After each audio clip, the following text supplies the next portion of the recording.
नमस्कार, मैं हूं नीलू।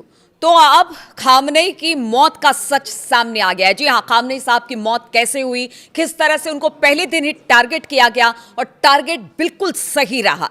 अमेरिका के ऑपरेशन एपिक फ्यूरी में ईरान के supreme leader Ayatollah Ali Khamenei की भी मौत हो गई। वॉल स्ट्रीट जर्नल यानी WSJ के मुताबिक इस सटीक हमले में एंथ्रोपिक के क्लाउड AI ने मदद की। जी हां, इस तरह की खबर आ रही थी कि AI से मदद ली गई, जिससे खामनेई साहब को मारा गया, टारगेट किया गया। खास बात यह रही कि हमले से ठीक पहले अमेरिकी राष्ट्रपति डोनाल्ड ट्रंप ने एंथ्रोपिक के इस टूल के फेडरल गवर्नमेंट में इस्तेमाल रोकने का आदेश जारी किया था। हालांकि क्लाउड का इस्तेमाल सीधे हथियार चलाने या फिर ऑटोमेटिक हमले करने के लिए नहीं हुआ, लेकिन ऑपरेशन की तैयारी, रणनीति और विश्लेषण में इसकी बड़ी भूमिका रही।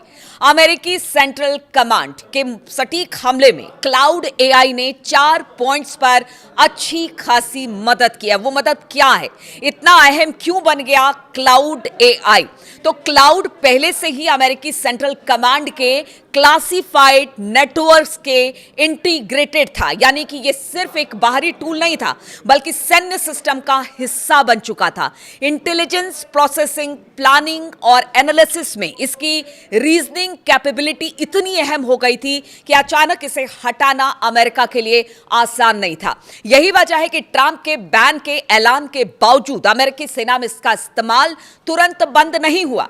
हालांकि अब सैम ऑल्टमैन की कंपनी यानी कि ओपन AI ने अमेरिकी रक्षा विभाग के साथ समझौता किया है। इसके तहत ओपन AI अपने कुछ मॉडल्स को पेंटागन के क्लासिफाइड नेटवर्क पर तैनात करेगा, यानी कि जो काम अब तक क्लाउड कर रहा था, लगभग वही काम ओपन AI करने वाला है। हालांकि ये बात देखिए अलग है कि अब कौन किसकी जगह लगेगा, कौन सा AI, क्या AI, लेकिन जिस AI की हम बात कर रहे हैं उसने अली खामनेई साहब की जान ले ली। अमेरिका हमले में 4 पॉइंट्स पर एंथ्रोपिक के क्लाउड AI ने मदद की, और वो मदद कैसी थी वो आपको बताते हैं। पहला, रियल टाइम इंटेलिजेंस।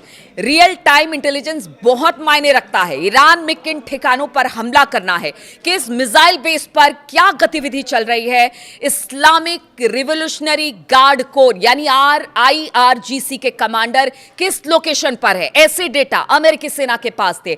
ऐसे ही हजारों पन्ने के दस्तावेज, सैटेलाइट इमेज और खुफिया इनपुट को तेजी से पढ़कर इनका विश्लेषण करने में क्लाउड AI का इस्तेमाल किया गया।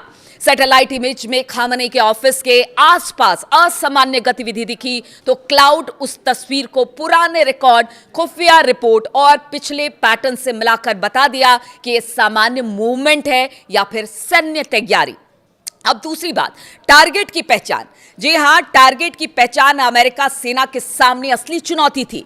यह थी कि इतने सारे संभावित लक्ष्यों में से किसे पहला निशाना बना जाए। सुप्रीम लीडर खामनेई का ऑफिस और घर, nuclear sites, missile launch base, command centre, सैन्य गोदाम, हर जगह का अलग रणनीतिक महत्व था। क्लाउड ने इन संभावित लक्ष्यों के वैल्यू और रिस्क का आकलन करने में मदद की। AI ने टारगेट को रैंक करके क्रॉस वेरिफिकेशन करने और आम लोगों के नुकसान को कम करने के लिए कई डेटा पॉइंट्स को जोड़कर सुझाव दिए। इससे अमेरिकी कमांडर्स को तेज और सोच समझकर फैसला लेने में मदद मिली। यानी कि एक तरह से आप इजी वे में समझिए तो फेशियल रिकग्निशन होती है कि पहचान जाता है कि कौन व्यक्ति क्या है। AI इसमें उसने बहुत मदद की अयातुल्ला अली खामनेई की मौत को लेकर। युद्ध की प्रैक्टिस, देखिए युद्ध की प्रैक्टिस, ऑपरेशन एपिक, ये तीसरा पॉइंट है, फ्यूरी का सबसे बड़ा हिस्सा था। अगर ऐसा हुआ तो क्या होगा? अमेरिकी सेंट्रल कमांड की टीम को अंदेशा था कि ईरान बैलिस्टिक मिसाइल, ड्रोन स्वॉमर्स या फिर प्रॉक्सी ग्रुप से जवाबी हमला कर सकता है। क्लाउड AI का इस्तेमाल इन संभावित स्थितियों के सिमुलेशन चलाने में किया गया। AI ने 100 से ज्यादा संभावित युद्ध परिदृश्यों पर काम किया। जैसे अगर ईरान 500 से ज्यादा मिसाइलें इजराइल की ओर दागता है तो फिर डिफेंस सिस्टम कैसे प्रतिक्रिया देगा? अगर अमेरिकी बेस पर ड्रोन हमले बढ़ जाए तो कौन सी सुरक्षा रणनीति सबसे कारगर होगी? यानी कि कितना महत्वपूर्ण है क्लाउड AI, आप इससे समझ सकते हैं। चौथा पॉइंट, पोस्ट स्ट्राइक एनालिसिस। हमले के बाद भी क्लाउड की भूमिका अहम रही। कुछ कुछ रिपोर्ट्स में दावा किया गया कि स्ट्राइक के तुरंत बाद सैटेलाइट तस्वीरें, ड्रोन फुटेज, खुफिया रिपोर्ट्स कमांड सेंटर तक पहुंचाई गई।